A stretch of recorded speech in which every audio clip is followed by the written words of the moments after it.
Hello सभी बच्चों को good morning, good evening, good afternoon. कैसे हो सभी? मुझे उम्मीद है आप बहुत अच्छे हो। अगर आपको बता दूं, मैं भी यहाँ पे बहुत अच्छा हूँ।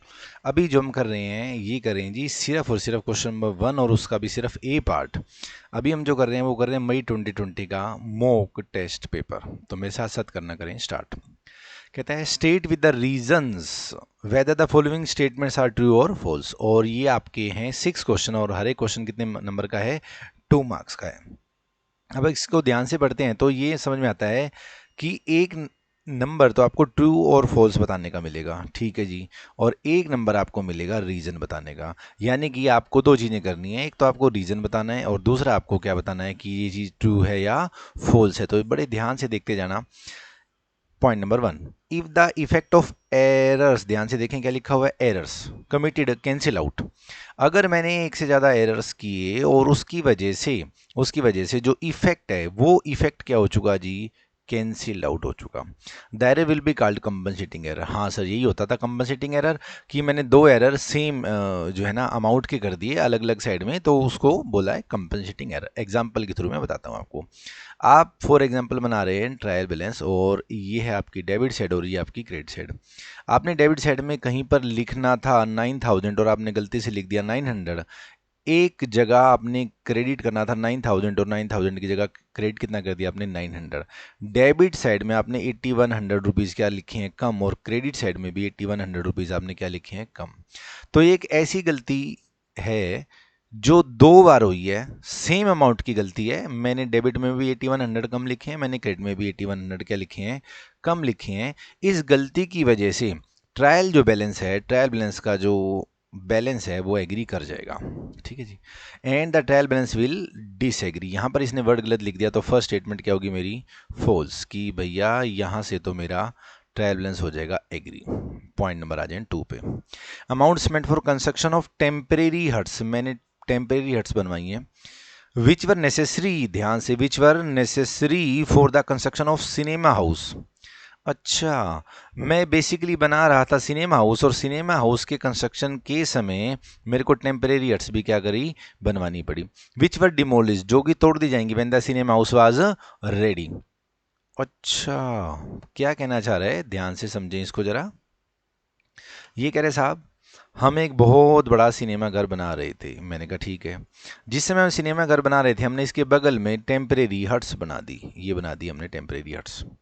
अब टेम्परेरी हट्स को बना दिया, इसको यूज़ किया, उसके बाद ये बिल्डिंग तैयार होगी। ये टेम्परेरी हट्स मुझे बाद में क्या करनी है? डिमोलिश्ड। अब कह रहा है ये टेम्परेरी हट्स को बनाने का खर्चा और इसको डिमोलिश करने का खर्चा है, ये क्या कैपिटल नेचर का है? Answer is yes. याद करें मैंने आपको समझाया था, अगर आप कैपिटल और रेवेन्यू नेचर के डिफरेंस पता लगाना चाहते हैं तो आपको कितने पॉइंट्स लर्न करने पड़ेंगे? 6, 5 + 1। जो लास्ट वाला 1 पॉइंट था ये मैं आपको याद दिला देता हूँ। इसमें क्या था?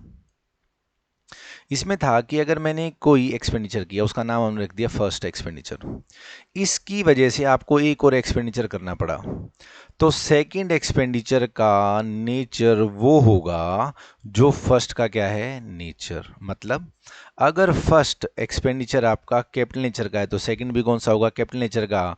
और अगर आपका फर्स्ट रिवेन्यू नेचर का है तो सेकंड भी कौन सा होगा? रिवेन्यू नेचर का। अब यहाँ पर क्वेश्चन आता है कि सर हमने जो ये सिनेमा हॉल बनाया है इसका जो एक्सपेंडिचर है वो कैपिटल नेचर का है, तो ये टेम्परेरी हट्स का एक्सपेंडिचर भी कौन सा हो जाएगा? ये भी हमारा कैपिटल नेचर का हो जाएगा। और क्वेश्चन में भी ये कहता है इज ऑफ कैपिटल एक्सपेंडिचर, तो ये आंसर क्या है आपका? ट्रू। अब आ जाएं आप पॉइंट नंबर नेक्स्ट पे, पॉइंट नंबर 3 पे। क्या कहता है? In case of consignment ship sale, ownership of the goods will be transfer to consignee at the time of receiving the goods. अरे ये तो फॉल्स है। कंसाइनी तो जिंदगी में कभी भी गुड्स का ओनर नहीं बनता। मैं बताता हूं आपको कैसे। दो प्राणी थे हमारे, अगर आपको याद हो तो। एक का नाम क्या था? कंजाइनर। दूसरे का नाम क्या था? कंजाइनी। कंजाइनर कंजाइनी को गुड्स बताएं क्या करता था? मैं सेम फिगर बनाता था। ट्रांसफर करता था कि सेल करता था? सर गुड्स क्या करता था? ट्रांसफर करता था तो कंजाइनी कभी भी गुड्स का ओनर नहीं बनेगा। ये कंजाइनी फिर आगे क्या करता था सर, ये आगे कस्टमर को ढूंढता था और कस्टमर को गुड्स क्या कर देता था, सेल। यानी कि कंजाइनर से सीधा कस्टमर कौन बनता था, ओनर। कंजाइनी तो एज ए एजेंट काम करता है, बात खत्म। कंजाइनी तो एज ए क्या काम करता है, एजेंट। ये गुड्स का कभी भी ओनर नहीं बनता। क्वेश्चन में देखें क्या कहता है। क्वेश्चन में कहता है in case of consignment shape ownership of the goods will be transfer to the consignee. तो ये स्टेटमेंट क्या होगी आपकी, फॉल्स। नेक्स्ट पे आते हैं पॉइंट नंबर 4 पे। In case of due date of the bill, bill की कोई ड्यू डेट है, false after the date of closing the account. अच्छा, बिल की जो ड्यू डेट है, बिल की जो ड्यू डेट है वो आ रही है कब, अकाउंट्स को क्लोज करने के बाद। The interest from the date of closing of such date is known as red ink interest. This statement is true. फिर समझे ये स्टेटमेंट ट्रू क्यों है, ये मैंने आपको पहले भी समझाई थी, या फिर दिमाग लगा के सीखते हैं इसको। ये किसकी बात कर रहे हैं, रेडिंग इंटरेस्ट की बात कर रहे हैं। ये है जी आपका अकाउंटिंग ईयर। हम बैंक में यहां पे गए और हमने एक बिल क्या करा लिया, डिस्काउंट। ठीक है जी। फॉर एग्जाम्पल इस बिल की ड्यूरेशन है 3 मंथ्स। ठीक है जी। इस 3 महीने में से 2 महीने तो करंट ईयर में आ रहे हैं और बाकी के जो, गलत बोल गया मैं, 1 महीना है वो करंट ईयर में आ रहा है और जो बाकी के 2 महीने हैं वो मेरे करंट ईयर में नहीं आ रहे। और फॉर एग्जांपल बैंक ने इसको डिस्काउंट करा और 3000 रुपीज़ क्या कर लिए, चार्ज। ये 3000 रुपीज़ क्या बैंक की इनकम है, यस। कितने दिन की इनकम, कितने दिन की इनकम है, 3 मंथ्स की। 3 मंथ्स में से एक महीना तो हमारे करंट ईयर में आ रहा है लेकिन 2 महीने हमारे करंट ईयर में नहीं आ रहे। तो ये वाला जो इंटरेस्ट है 2 महीने का, बैंक के लिए रेड इंक इंटरेस्ट माना जाएगा। और पुराने ज़माने में जब हम अकाउंटिंग हाथ से करते थे तो इसको रेड इंक के पेन से लिख दिया जाता था, इसलिए इसको क्या बोलते हैं, रेड इंक इंटरेस्ट। तो कह रहा है क्या इसे रेड इंक इंटरेस्ट बोला जाता था, answer is true.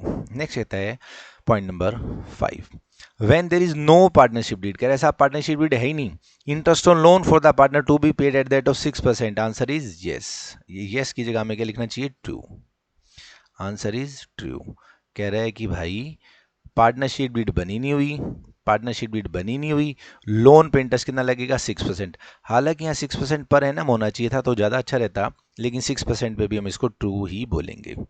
Last point बच गया, reissue of forfeited share is allotment of share but not a sale. अरे ये तो फॉल्स हो गया। ये फॉल्स क्यों हो गया भाई, अरे जब कंपनी ने शेयर अलॉट किया था उसके बाद अगर कंपनी को पैसा नहीं मिला तो कंपनी ने शेयर को क्या कर दिया, फॉरफिट। फॉरफिट करने के बाद जब उसको रीइश्यू करता है तो वो अलॉटमेंट थोड़ी ना होती है, वो तो जस्ट इक्वल टू क्या होता है, सेल। और ये कह रहा है वो सेल नहीं है। अरे वो सेल होती है भाई, वो सेल ही होती है। अलॉटमेंट तो शेयर की एक ही बार होती है जब शुरू में कंपनी शेयर को क्या करती है, इशू। अब इसके आंसर देखने स्टार्ट करते हैं। फर्स्ट क्वेश्चन था जी एरर ओमिटेड, मैंने यहाँ पे कहा था ये आंसर क्या आएगा, डिसएग्री की जगह आएगा एग्री। सी इंस्टीट्यूट ने देखें क्या आंसर दिया, false. If the effect of the error committed cancel out then the error will be called compensating error and the trial balance will agree. यानी कि जो आपका क्वेश्चन था उसमें डिसएग्री की जगह, मैं अब हाईलाइटर उठा लेता हूँ, इस डिसएग्री की जगह हमने क्या लिख दिया, एग्री। बाकी सब कुछ क्या है, सेम। यानी कि आपको फोर्स लिखने के लिए 1 नंबर मिलेगा और बाकी सारा कुछ लिखने के लिए 1 नंबर मिलेगा। दूसरा पॉइंट क्या कहता है, टेम्परेरी हट वाला था। ठीक है जी, आंसर में देखें क्या कह रहे हैं। Since the temporary hut were necessary for the construction their cost should be added to the cost of the cinema hall and thus capitalise. Same चीज हमने बात की थी। पॉइंट नंबर 3 कंसाइनमेंट वाला था। In the consignment ship ownership of goods rest with the consignor till they are sold by consignee. कुछ कुछ हमने भी ऐसा कहा था, हाँ sir.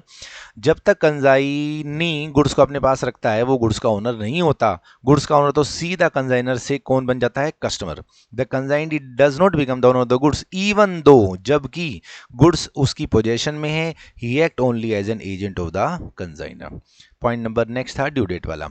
In case of the due date of the bill ये ट्रू था। After the date of closing the account then no interest is allowed for that, however interest from the date of closing of such due date to is written as in red ink in the appropriate side of the account current. Account current के appropriate side में हम उसको red ink से लिखेंगे, this interest is called red ink interest.